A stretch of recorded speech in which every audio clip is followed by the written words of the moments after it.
Hey, what's up mga kaballers? Maligayang pagbabalik sa aking channel. Halina't pag-usapan natin ang balita patungkol sa malaya na nga daw mga kaballers si Kyrie Irving sa Dallas Mavericks. At ang balita naman patungkol sa may bagong panapat na nga daw mga kaballers ang Warriors sa malalakas na big man kagaya ni Nikola Jokic. Tara na't pag-usapan natin yan dito sa Basketball Hot Shots.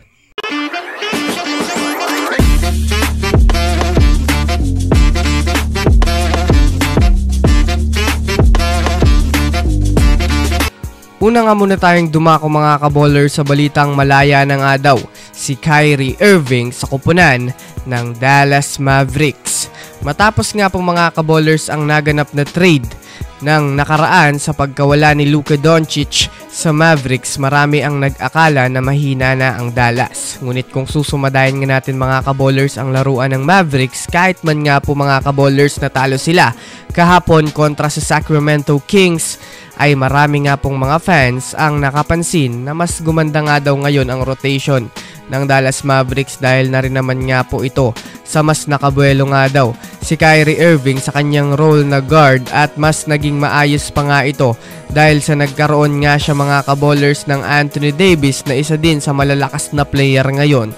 Sa naging performance nga po mga kaballers ni Kyrie Irving kahapon ay naibabalik na naman nga niya ang kanyang pagiging high scorer bilang guard kumpara nang nandyan sa kanya si Luka Doncic na isa din sa mga ball dominant player na minsan ay napagkaitan na rin ng chance makapag-step up ang kanyang mga kakampi.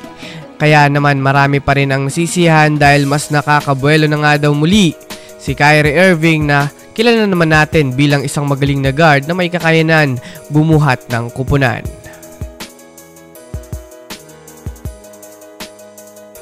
Samantala, dumako naman tayo mga kaballers sa balita patungkol sa may bagong panapat na nga daw mga kaballers ang Warriors sa mga malalakas na big man kagaya ni Nikola Jokic.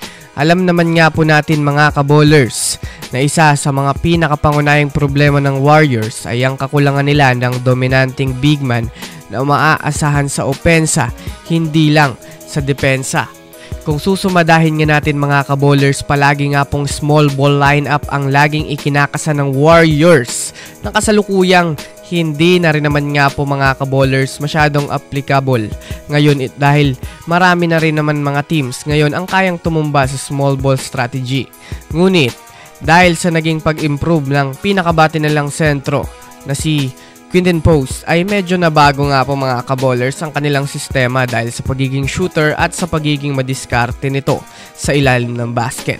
Sa ganitong klaseng laruan nga ni Quinton Post mga kaballers ay maikukumpara na nga siya sa pinakamagagaling na sentro ngayon na si Nikola Jokic na dominante, mapaloob at labas ng rim.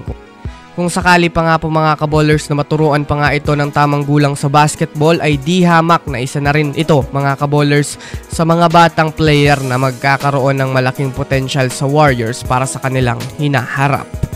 So yun lamang mga kaballers, yun lang naman na pag-uusapan natin ngayon. Pindutin ang subscribe and hit nyo na rin ang notification bell para sa mga susunod na updates sa mundo ng basketball. Again, this is Basketball Hot Shots. Thanks for watching.